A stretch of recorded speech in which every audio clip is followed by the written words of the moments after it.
สัมพุทธพระองค์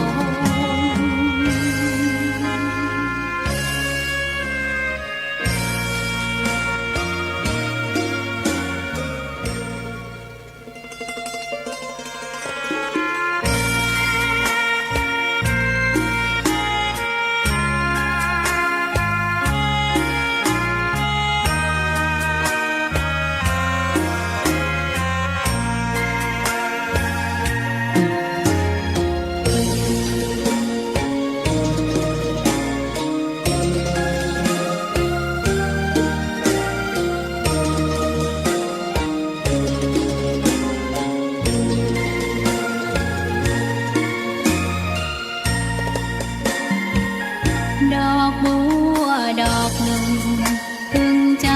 ไว้เพื่อบูชาแด่องค์พระศาสดาสัมมาสัมพุทธเจ้ามีความงามเงียบไม่เปรียบเทียบเขาเทียบเราใครมองไม่งามช่างเขาแต่เจ้าก็คือดอกบัว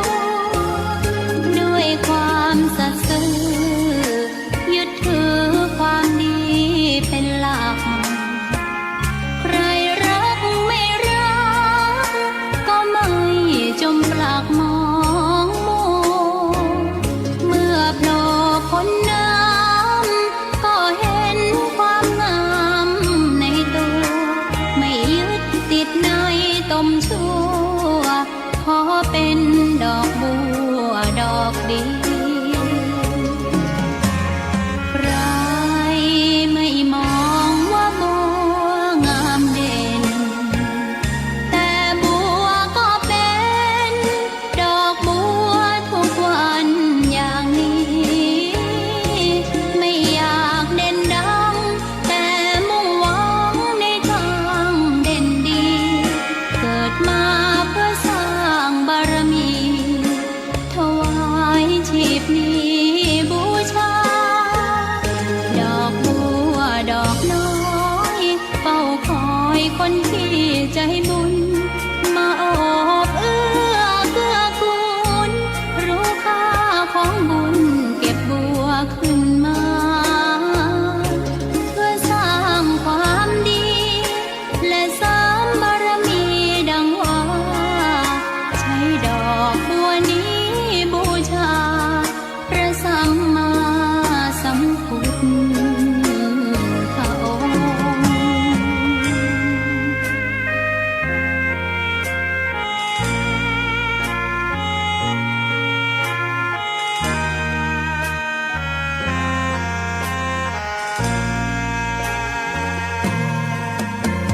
ใครไม่มองว่าบัวงามเด่นแต่บัวก็เป็นดอกบัวทุกวันอย่างนี้ไม่อยากเด่นดังแต่มุ่งหวังในทางเด่นดีเกิดมาเพื่อสร้างบารมีถวายชีพนี้บูชา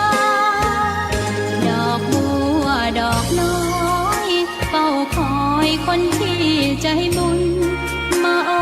บเอื้อเกื้อกูลรู้ค่าของบุญเก็บบัวขึ้นมาเพื่อสร้างความดีและเสริมบารมีดังว่าใช้ดอกบัวนี้บูชาพระสัมมาสัมพุทธพระองค์ ข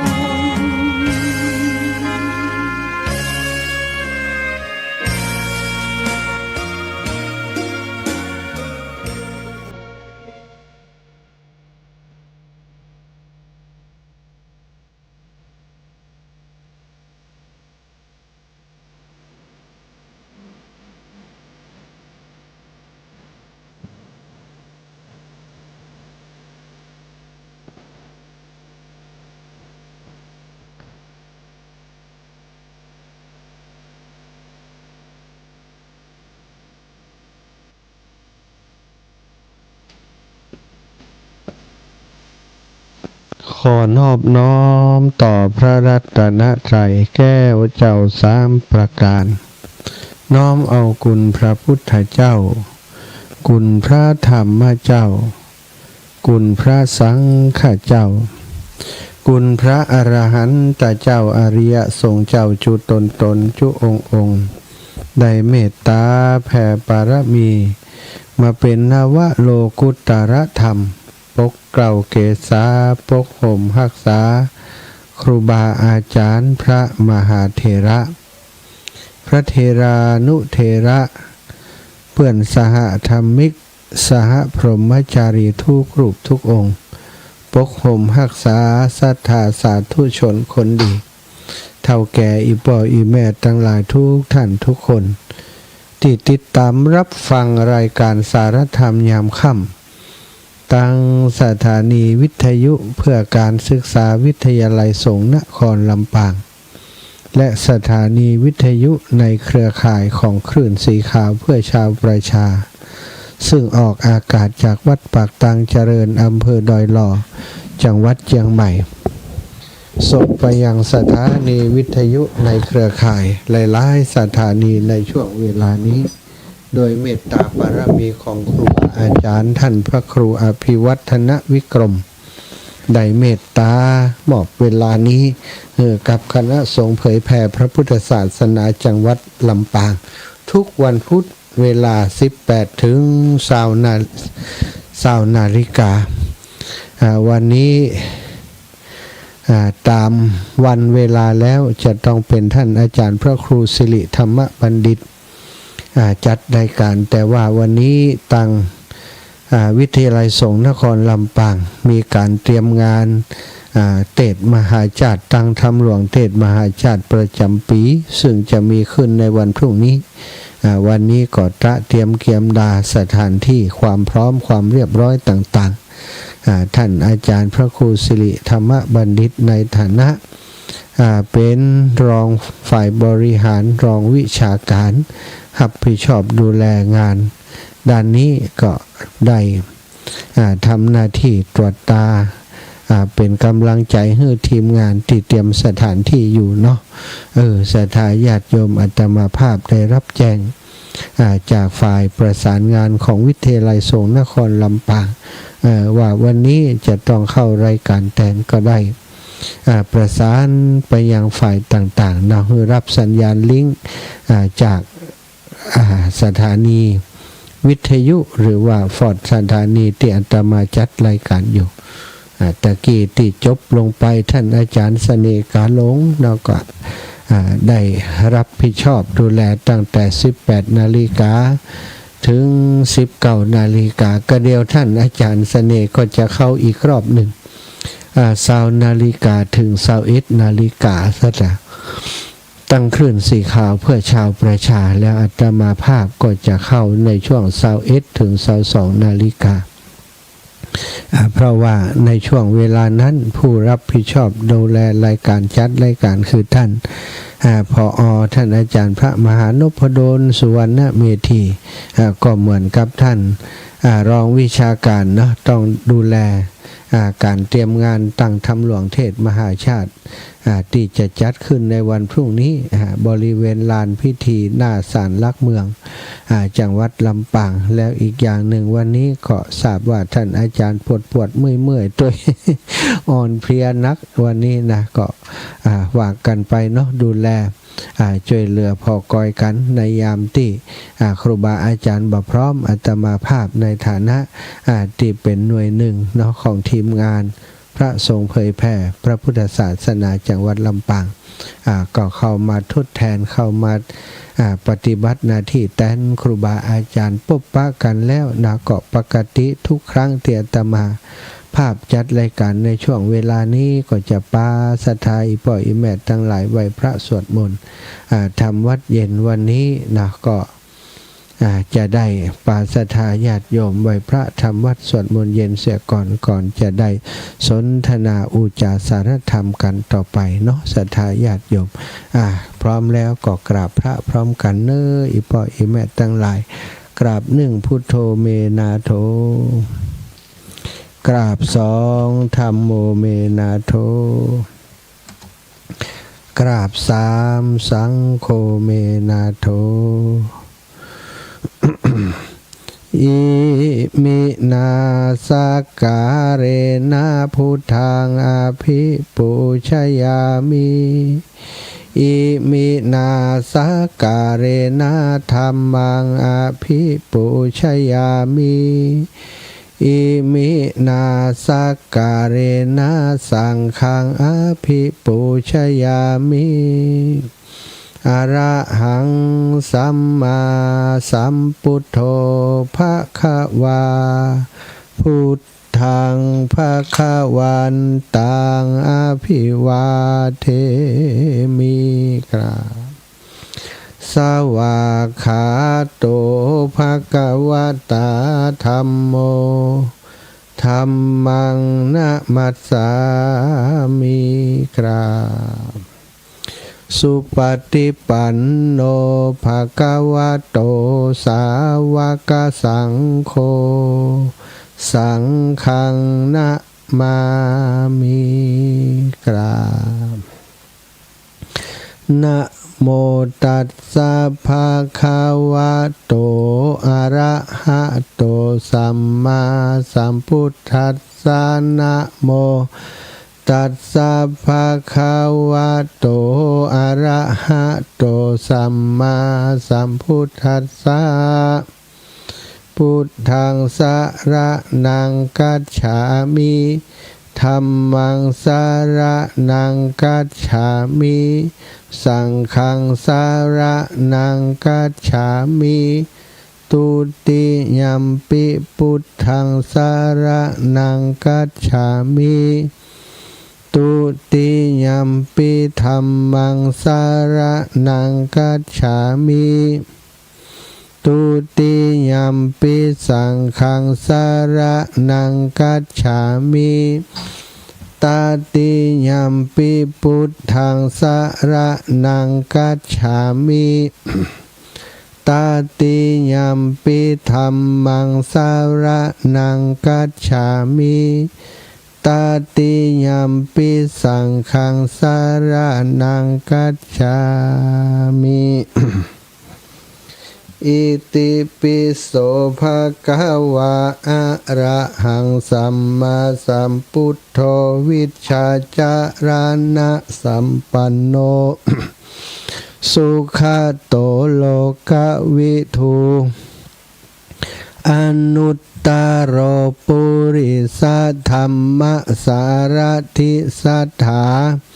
เทวมนุษย์สานังพุทโธภะคะวาติสวากขาโตภะคะวะตาธัมโมสันทิฏฐิโกอากาลิโกเอหิปัสสิโกโอปันนะญิโกปัจจตังเวทิตาโพวินยูหิติสุปฏิปันโนภะคะวะโตสาวกสังโฆอุชุปฏิปันโนภะคะวะโตสาวกสังโฆยายาปฏิปันโนภะคะวะโตสาวกสังโฆสามิจิปฏิปันโนภะคะวะโตสาวกสังโฆยะทิทังจัตตาริปุริสายุขานิอัตถปุริสปุคลาเอสะภะคะวะโตสาวกสังโฆอาหุนายโยปาหุนายโยทักขินายโยอัญชลิการนิโยอนุตตรังปุญญเขตังโลกัสสติกราบพระพร้อมกันเนอศรัทธาญาติโยมทั้งหลายกราบหนึ่งพุทธังวรันตังสิรสานะมามิกราบสองธัมมังวรันตังสิรสานะมามิกราบสามสังฆังวรันตังสิรสานะมามิ ศรัทธาญาติโยมไหว้พระทำวัดสวดมนต์เย็นเรียบร้อยแล้วเนาะลำดับต่อไปก็จักได้นำสาระธรรมมาสนทนามาอุมาจากับศรัทธาญาติโยมอีพ่ออีแม่ตั้งหลายปกติทุกวันที่เข้ารายการก็จักได้นำเรื่องที่พระพุทธองค์ทรงเตือนพุทธบริษัททั้งหลายมาอุจากับศรัทธาญาติโยมเป็นการเตือนศรัทธาญาติโยมและตัวเก่าตัวอาตมาเองเป็นผู้ที่บ่ประมาทในวันเวลาเนาะท่านทั้งหลายบัดนี้เราทำอะไรอยู่นะถ้ายังบ่ได้ทำประโยชน์ตนและประโยชน์ท่านนะก็จะต้องเร่งรีบทำเพราะวันเวลามันล่วงไปมันก็กืนกินสรรพสิ่งพร้อมกับตัวของมันเองไปด้วยนะเวลา1 ชั่วโมง2 ชั่วโมง1 วัน2 วัน1 สัปดาห์1 เดือนสถาหมุนเวียนเปลี่ยนไปกินตัวมันเองไปอย่างนี้ทุกวันว่าด้วยการเวลากืนกินสรรพสิ่งพร้อมตัวของมันเองมีเรื่องเล่า ครั้งสมัยเมื่อพระบรมศาสดาสัมมาสัมพุทธเจ้าประทับอยู่ณสุภัคควันอาศัยอุกกัฏฐธานีทรงปรารภมูลละปริยายสูตรตัดพระธรรมเทศนานี้มีคำเริ่มต้นว่ากาโลคสติภูตานิดังนี้ได้ยินว่าในการนั้นมีพราหมณ์500จบไตรเพศแล้วออกบวชในพระพุทธศาสนาได้เรียนพระไตรปิฎกเป็นผู้มัวเมาด้วยความทะนงตนคิดว่าพระพุทธเจ้าทรงรู้พระไตรปิฎกแม้เฮาเองได้เรียนแล้วก็รู้พระไตรปิฎกพระพุทธเจ้าเคยจบไตรเพศตอนเป็นพราหมณ์เฮาก็จบไตรเพศมาเมื่อเป็นอย่างนี้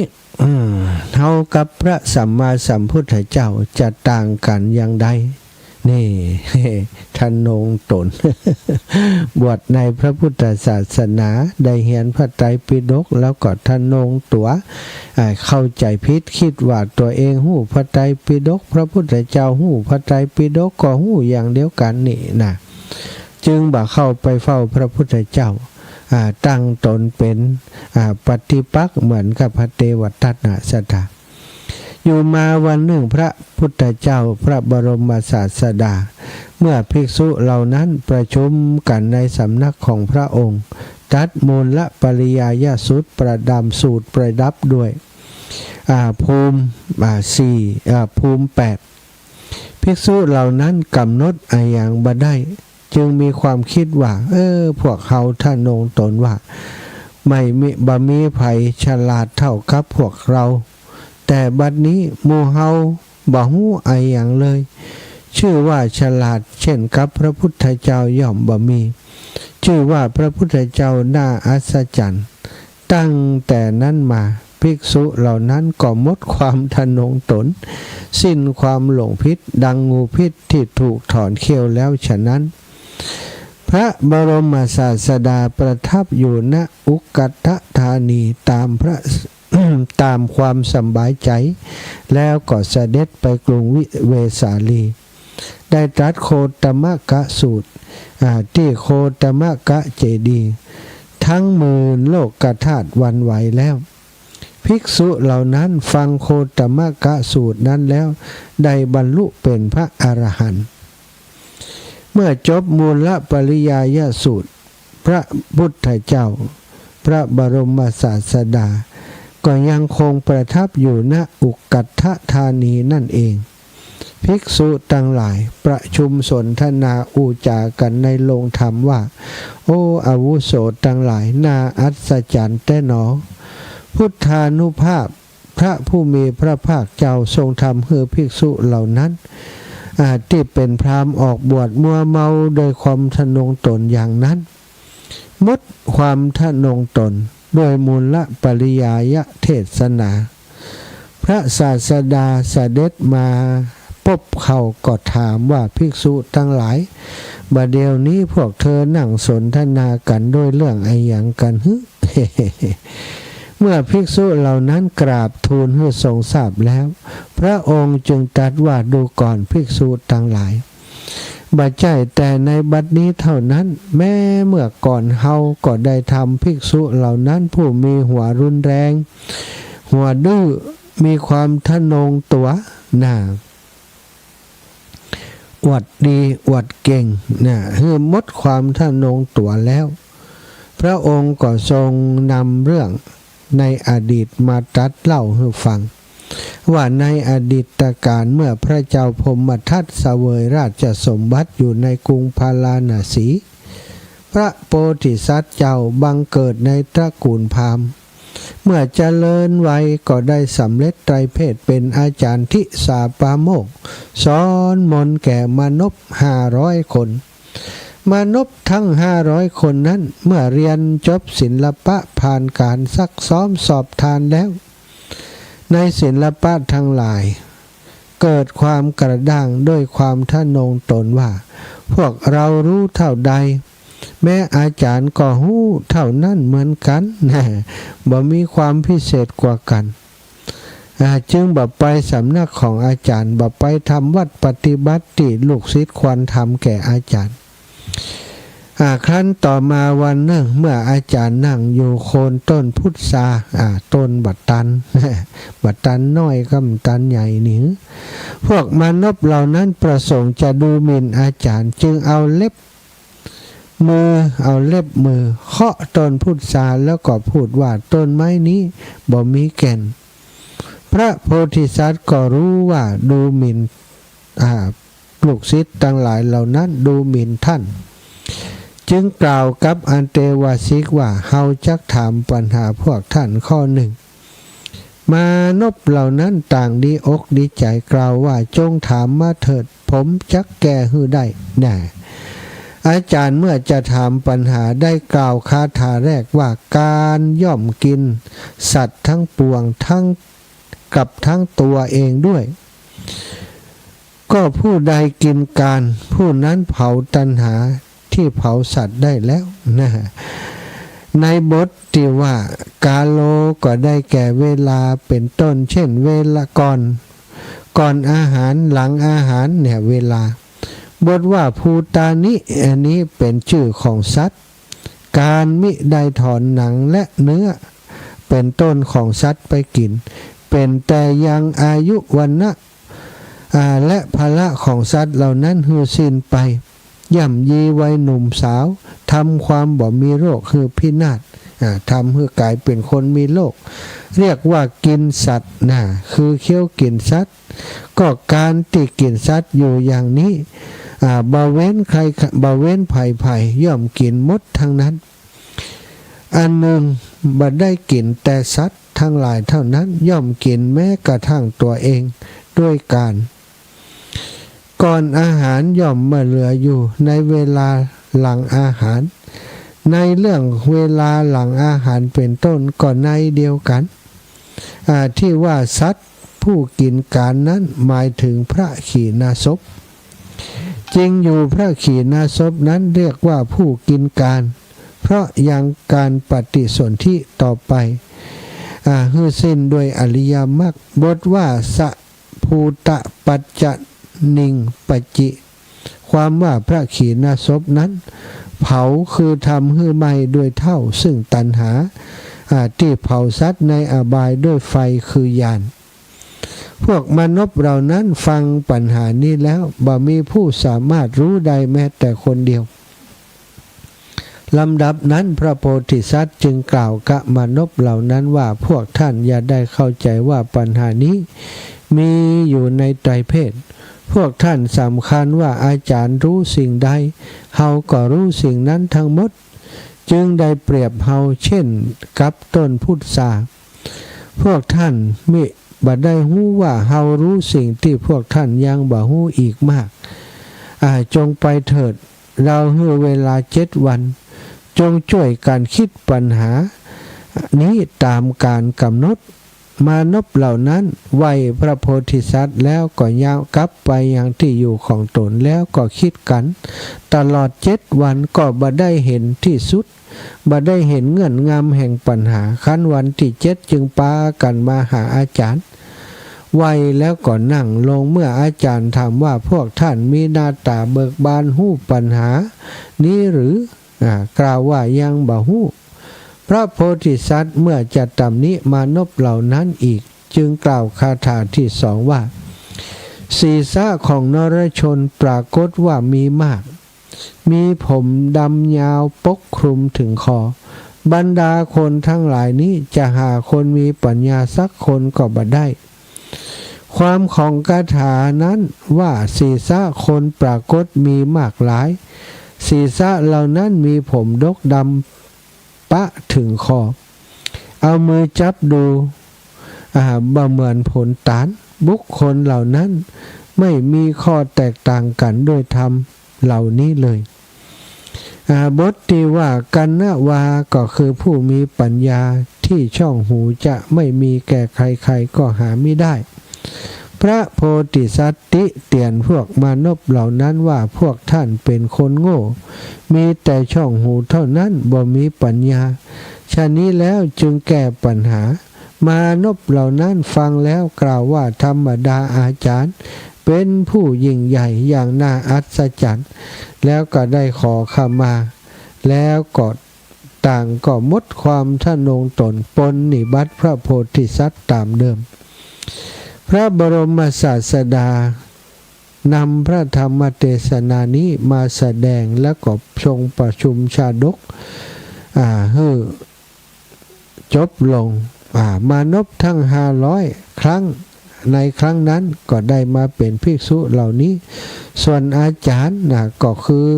เฮาตถาคตนั่นเองเนี่ยสถานเรื่องนี้ก็จบลงเวลา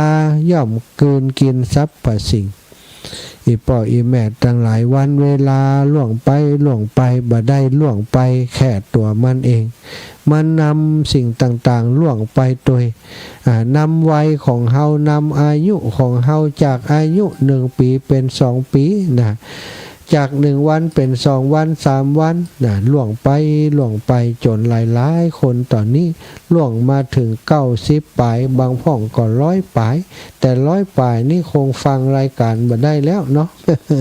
100 ปลายนี่หูก็ถ้าจะลำบากแล้วศรัทธาเมื่อเฮาอายุมากตาที่เคยหันแจ้งหันใสเมื่อยามหนุ่มยามกำก็หันอย่างมัวฟังหูที่เคยได้ยินอย่างชัดเจนเริ่มจะมีเสียงวีวอเข้ามาเปิ้นอู้อย่างหึฮะบ่ฮู้ว่าเปิ้นอู้อย่างถ้าอู้ตั้งหลังแล้วใหญ่เลยบ่ฮู้ว่าเปิ้นอู้อย่างตัวเฮานี่ก็เพราะว่าวันเวลามันผ่านไปแล้วมันก็ทำให้วัยของเฮาเสื่อมไปยิ่งอายุมากสถานโรคภัยไข้เจ็บต่างๆก็จะมาเยือนหมู่เฮาท่านเจ้าทั้งหลายสารพัดโรคเนาะโรคสมัยเก่าโรคสมัยใหม่ โรคใหม่ๆโรคไวรัสเนี่ยโรคดั้งเดิมความดันเบาหวานไขมันโรคตับโรคไตโรคสะปะสะเป็ดศรัทธาที่มันติดตามมากับวันเวลายิ่งล่วงไปนักเท่าใดโรคภัยไข้เจ็บต่างๆก็จะตามตัวเฮามาปรากฏให้เฮาได้หันอย่างนักหนาอย่างมากมายฉะนั้นสิ่งที่เฮาท่านเจ้าทั้งหลายจะพึงกระทำก็ขอให้ได้พิจารณาให้หันสัจธรรมที่แน่แท้ของสังขารเมื่อสังขารมันร่วงโรยไปสัจธรรมที่เราได้หันก็คือมันเป็นอนิจจังแท้ๆบัดก่อนเป็นอย่างนี้บัดเดียวนี้เปลี่ยนแปลงไปบัดเที่ยงเลยเป็นทุกขังทนอยู่ได้ยากสิ่งต่างๆที่เกิดขึ้นกับเรานั้น ก็เกิดขึ้นกับคนตั้งหลายตัวที่เกิดขึ้นกับคนตั้งหลายก็เกิดขึ้นกับเฮาตัวเป็นอนิจจังคือความบ่เที่ยงมีวันเวลาเกยหนุ่มเกยกำเกยหนุ่มก็เต็งตึงพอแก่มากก็ตึงแต่หู ร่างกายนี่ย่อนยานสถาโรคภัยใครเจ็บถามหาสภาพโลกก็เดียวก็หมอนัดเห็นมั้ยถ้าหมอบ่นัดก็นัดหมอสถาหมอบ่สบายเพิ่นบ่ไหวแล้วไปหาได้ก็มาเลยไปหาหมอไปโรงพยาบาลบ่ได้ก็ไปคลินิกเนี่ยสถายามหนุ่มยามกำหาเงินหาทองสนุกสนานพอเท่าชะแลแก่ชรามาไปโรงพยาบาลบ่มีสตังค์บางคนหาเงินได้เก็บเงินไว้เท่าแก่มาจะได้แอวได้เที่ยวถึงเวลามาเจ็บเป็นเย็นอุ่นมาโรคภัยไข้เจ็บถามหาเอาสตางค์ที่หาได้มายาตัวมาพอตัวบ่ได้ทำสิ่งที่ตั้งใจไว้สักกับบางคนยามหนุ่มยามกำมัวแต่หาเงินประมาทอยู่ใจชีวิตสนุกสนานบ่คิดว่าเวลามันจะเร็วขนาดนี้คุณงามความดีสิ่งที่เป็นเสบียงไปสู่สวรรค์ไปสู่วิมานในสัมปรายภพบ่เคยคิดบ่เคยทำบ่เคยสั่งสมไว้เลยก็พอเวลาล่วงไปอายุนักหนาแล้วบ่ไหวแล้วจะไปปฏิบัติธรรมตั้งใจจะไปตอนนี้ร่างกายมันบ่ไหวไปบ่ได้สักกับตั้งใจจะรักษาศีลศรัทธาปีแล้วปีเล่าเข้าวาสาจะลดเหล้าเข้าวาสาก็ไม่ได้ทำก็เปิ่นสักกับตั้งใจจะไปทำวัดปฏิบัติธรรมคือการรักษาศีลติวัดติวาตลอดพรรษาก็ได้แต่วันเข้าวาสาและวันออกวาสา2 วัน นอกนั้นบ่ได้ไปเลยอันนี้ก็ทำให้เรียกว่าประโยชน์ล่วงเฮาไปโดยที่เฮาบ่ได้ใช้เวลาที่ล่วงมานั้นสร้างประโยชน์ให้แก่ตัวเองแต่อีป่อยอีแม่ทั้งหลายอาตมาคิดว่าคงบ่เป็นเช่นนั้นเพราะทุกคนที่ได้ฟังธรรมอยู่ฟังรายการธรรมะทุกวันได้สิ่งที่เป็นประโยชน์ตนแล้วก็ได้สิ่งที่เป็นประโยชน์ตั้นเฮาได้ร่วมบุญร่วมกุศลได้ช่วยกิจกรรมการงานของพระศาสนาวัดวาอารามต่างๆได้ขวนขวายในการฮื้อตานในการรักษาศีลอันนี้เรียกว่าประโยชน์บรรล่วงเฮาได้ทำเวลาให้เป็นประโยชน์ถ้าบ่อ่านแล้วก็เวลาล่วงไปบ่ได้ไอ้ยังเลยติดไม้ติดมือจบสรุปจบสุดท้ายมาปุ๊บเมื่อตาตายไปจะไปที่ไหนตั้งใดก็บุญที่ไปก็บ่นักทำบาปเยอะก็ต้องไปลงนรกเนี้ยอย่างอีกเป็นต้นเนาะศรัทธาญาติโยมได้อุจจาสารธรรมเวลาเกินกินทรัพย์ประสิ่งที่มีในชาดกมูลปริยายะชาดกศรัทธาได้ญาติโยมได้รับฟังวันนี้ก็เป็นวันที่24วันพรุ่งนี้วันที่25ได้บอกศรัทธามาโดยตลอดว่าวันที่25นะ วันที่25นะเปิ่นตั้งธรรมหลวงที่ของวิทยาลัยสงฆ์นครลำปางเปิ่นตั้งธรรมหลวงที่วัดบุญญาวาสวิหารที่หน้าวัดบุญญาวาสวิหารวันที่25-26ศรัทธาญาติโยมวันพฤหัสบดีที่25เดือนธันวาตั้งแต่10 โมงเป็นต้นไปศรัทธา10 โมงนี้อานิสงส์มหาเวสสันดรโดยหลวงปู่พระครูปฏิพันธ์ธรรมทินเป็นองค์แสดงจากม่อนจอมพ่อแล้วก็11 นาฬิกามาลัยต้นพระครูภูริปัญญาวัฒน์เจ้าคณะตำบลปงแสนทองเขต2วัดแม่กุย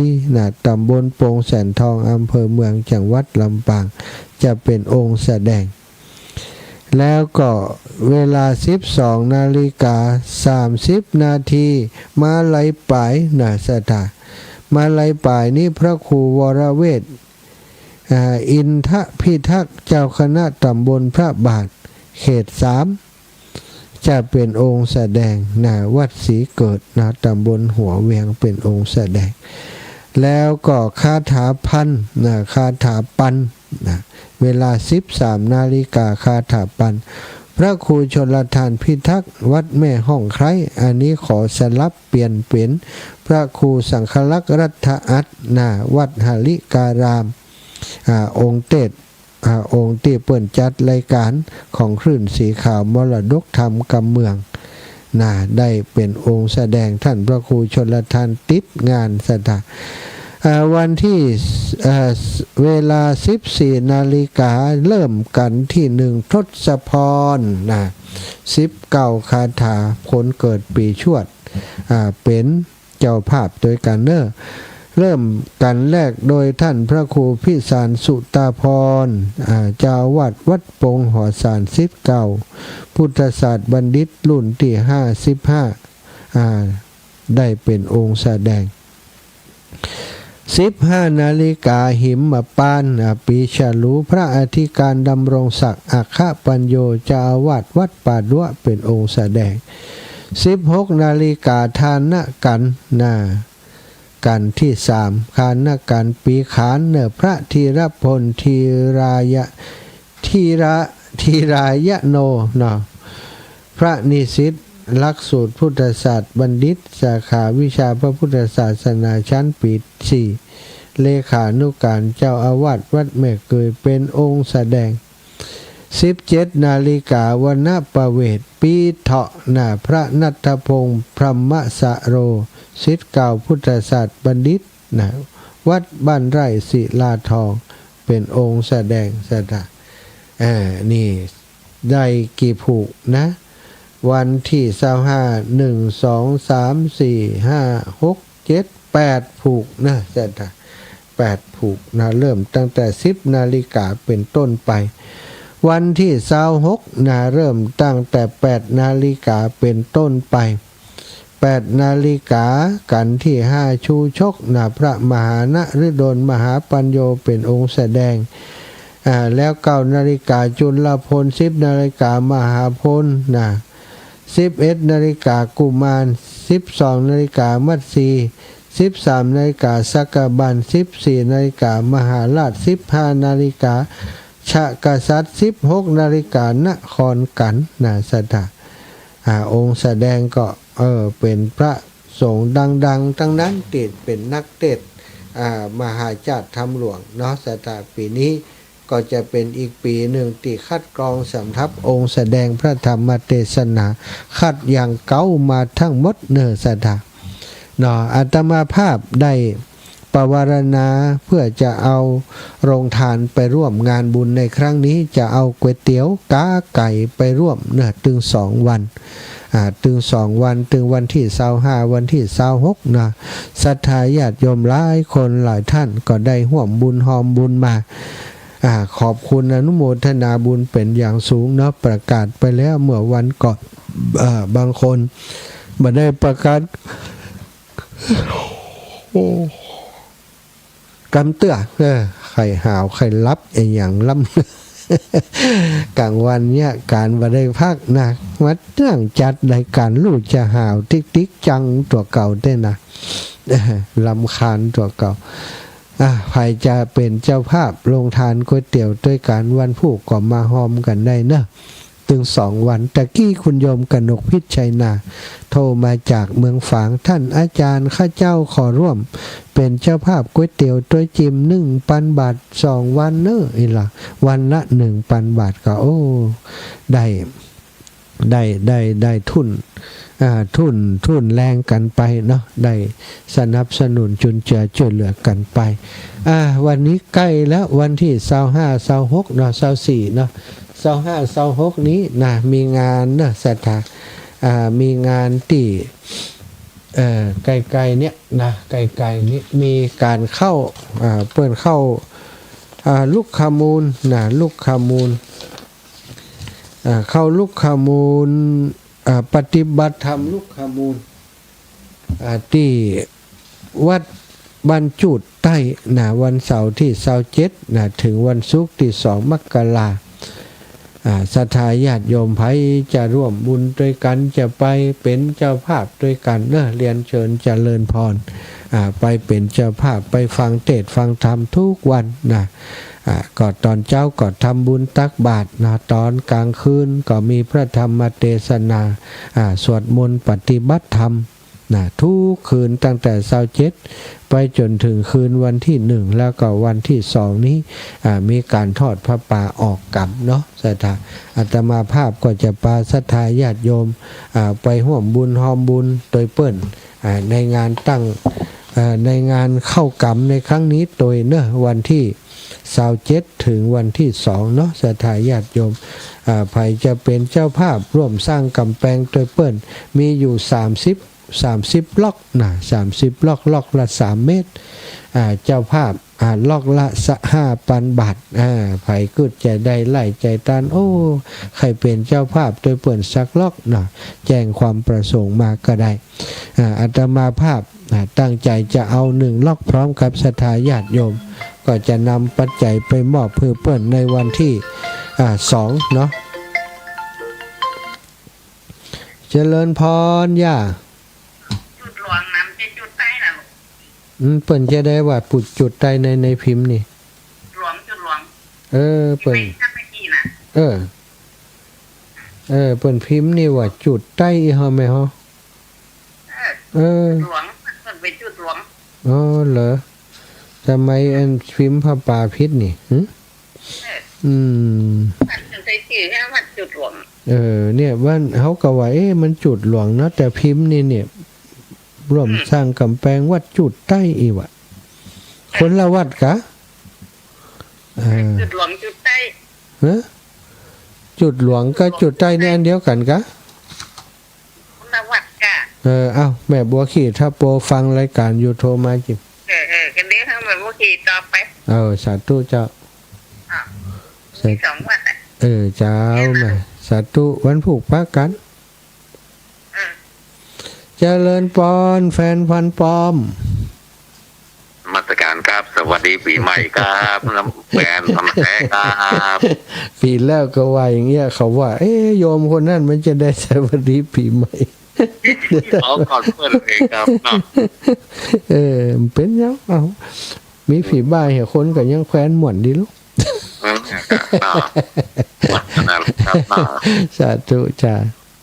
ถ่ายทอดตัวกะครับเนาะตั้งทำหลวงแล้วต้องถ่ายกะโอ้บ่ได้มันถ่ายอย่างเดียวถ่ายมาครับวัดฝ่ายหินนี่จ้าวัดฝ่ายหินรับมืออยู่แล้วท่านอาจารย์พระครูล่าเริ่มวันพรุ่งนี้วันคริสต์มาสนะครับเนาะจ้าวันคริสต์มาสครับเนาะคริสต์มาสเนาะดีตั้งทำหลวงวันคริสต์มาสครับสู้กับคิดเนาะสู้กับคิดสมาธิสาธุครับสาธุต้นชั่วโมงตะกี้มีโยมแม่สมบูรณ์นะสมบูรณ์ได้โทรมาเนาะแจ้งว่าอันสถานีเป็นนั่นเพลงเนื้อตุลูกนี่นะขอบคุณโยมแม่เนอะเจริญพรยายพรราชการเจ้าเขาบอกนั่งโรเดเจ้าชิมีกะโหลมาเจ้านะด้านไหนมันก่อนหน้าละอาจารย์นี่ก็ชิมีกะโหลมาใช่ก็เดี๋ยวกัดต่อจากนี่เนี่ย20:00 นออกขึ้นสีขาวเนอะเจ้า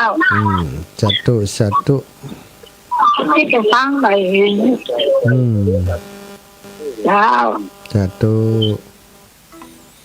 ใจพรฟังจากสถานีวัดฝ่ายหินนะ0808844173เอาศรัทธาญาติโยมบุญรักษาอายุมั่นขวัญยืน0808844173เด้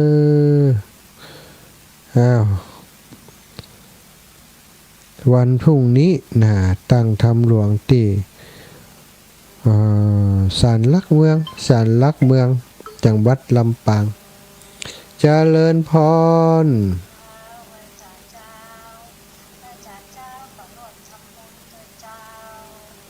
ร่วมทำบุญก๋วยเตี๋ยวกะก๋วยเตี๋ยว100เจ้าแล้วก็ให้ตานทำปีเกิดปีกุล100เดี๋ยวเนอะก๋วยเตี๋ยว100ไอ้แม่ยังก็แม่อำไพอนันตโทบ้านตรงโก้เจ้าอำไพอนันตโทเจ้าโททุ่งโค้งเจ้านี่แฟนรายการลุงโบเจ้าแล้วก็ของแม่จันสมใจสันกลางแม่จันสมใจสันกลางใจสันกลางบ้านป่ายะทำบุญกับเบื้อง100กับเบื้องกบ100แล้วก็ปีเทาะ100เจ้าปีเทาะ100เจ้า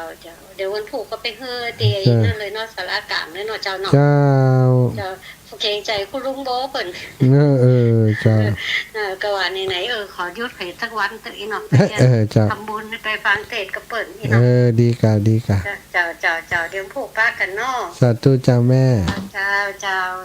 สาธุเจ้าอ้าวแม่บัวขี้ถ้าโปแก้ข่าวหน่อยเจ้าจุดใต้น่ะเนาะดั้งเดิมไปจุดใต้ที่นี่เปิ่นไปนอกไปน้ำมาคนหลังคนรวยบอกมาเปลี่ยนก็ได้จะได้แก้ออกแล้วสีเหลืองนะผู้ใหญ่แม่บอกผู้ใหญ่เดี๋ยวผู้ใหญ่อะไรเก็บก่อนผู้ใหญ่พระติดเจ้าจ้ะเปิดเขียนเจ้าเจ้ามูลำฟังหวังอำเภอบอกค่ะไม่เลี้ยวโทรมาหนังก๋วยแก่นเข้าเจ้าแม่ยายเทียนแก้วน้องย่างเจริญพรนมัสการท่านพระอาจารย์เจ้าโยมแม่จะไปที่ตั้งถามแต่ถามเลยจ้าพระอาจารย์โยมแม่จะไปปฏิทิน26ถ้าโยมแม่ค่ะได้ปฏิทินเนี่ยพระอาจารย์จะเอาติหลวงปู่ไว้1 ปันแม่อันโยมแม่เอาไว้ให้โยมแม่จะได้ปฏิทิน26โยมแม่จะไปปูเจ้าค่ะเจ้าแล้วโยมแม่กันรวมทำบุญเด้ถ้ามาหาแม่จะเอาสตางค์ไปชื่อวันที่มันไปตั้งธรรมหลวงเลยเจ้าแม่หอมที่พระอาจารย์ก๋วยเตี๋ยวเห็น100แล้วก็หอมเป็นเสาอย่างก็เสาวิทยุสถานีเนาะเจ้าเห็น100เลยเจ้าแล้วโยมแม่จะไปวันที่26เลยเจ้าก๋วยเตี๋ยว100เสา100เจ้าสาธุได้พระอาจารย์มหาเจ้าบุญทักษานะแม่นะเจ้าสาธุค่ะแม่เทียนแก้วน้องยางนี่แฟนรายการเก่าแก่มากเมื่อนานแล้วอีแม่ฟังรายการมาเมื่อนานละเนาะเนี่ยแต่บ่ค่อยได้โทรระยะหลังๆนี้08088441730808844173สายสุดท้ายใครจะมาเป็นคนสุดท้ายในเบรกนี้ก็เดี๋ยวช่วงต่อไปจะเป็นรายการของไปคลื่นสีขาวเนอะสถาจะเป็นท่านเสน่ห์กาหลงจะเข้ารายการในคลื่นสีขาวสถาญาติโยมติดตามได้สายสุดท้ายมาจากสันทราย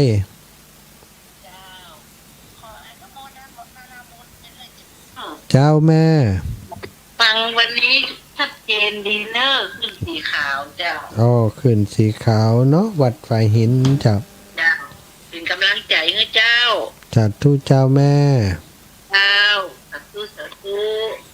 บุญรักษาเอาละศรัทธาเวลาตอนนี้19:55 นาทีเนาะก็เอิญเชิญชวนศรัทธาญาติโยมได้ร่วมกิจการงานบุญต่างๆวันที่3ที่4เนอะวันที่4นี้ที่บ้านห้วยงูในวัดโสภณารามจะมีการวางศิลาฤกษ์เจดีย์อัตมาภาพและครูบาอาจารย์ขึ้นสีขาว ก็จะปากันไปนะก็จะปากันไปร่วมกิจกรรมได้ไปอุปถัมภ์พร้อมกับครอบครัวแม่จันฟองคิวแก้วนะจะได้ไปทำกิจกรรมนี้ตัวเจริญปอนน้องสมจิต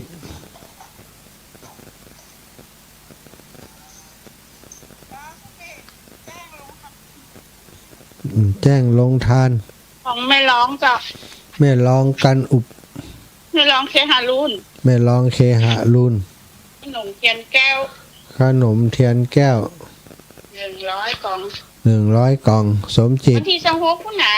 26ปุ่นนะ25ไม่ได้ไปเจ้า เจ้าห้ามได้ไปเจ้า 25เอาจบไปก่อน จบไปก่อนเปิ้น แล้วก็ เริ่ม10 โมง แม่แก้วปงแก้ว แม่แก้วปงแก้ว วังเท้าเสา100เจ้า เสา100แม่แก้วปง เจ้า แก้ ว่าว แม่ฟองคำเสา100 เจ้า วังเป้านะ เจ้า จะเจอกันพรุ่งนอก เจ้าเปิ้นเริ่ม10 โมงมื้อนี้ล่ะเนอะ น้องเปลี่ยนเวลาแล้วเจ้า7 โมง ตุปีไปบิณฑบาตอยู่พรุ่งนี้บิณฑบาต4 หมวด 9ครับหนองยางเด้อพี่น้อง4 หมวด 9หนองยางปะกันบิณฑบาตเสียก่อนก่อยไปเนาะก็เวลามีบิณฑบาต4 หมวด 9และหนองยางสถาญาติโยมเอาละเวลาหมดเวลาแล้วขออนุญาตนำรายการจากลาศรัทธาโยมพ่อโยมแม่ไปด้วยเวลาเพียงเท่านี้ขอความสุขความสัสดีจงมีแก่ศรัทธาสาธุชนทุกคนทุกท่านจัตตารโอธรรมาวะทันติอายุวันโนสุขังภะลัง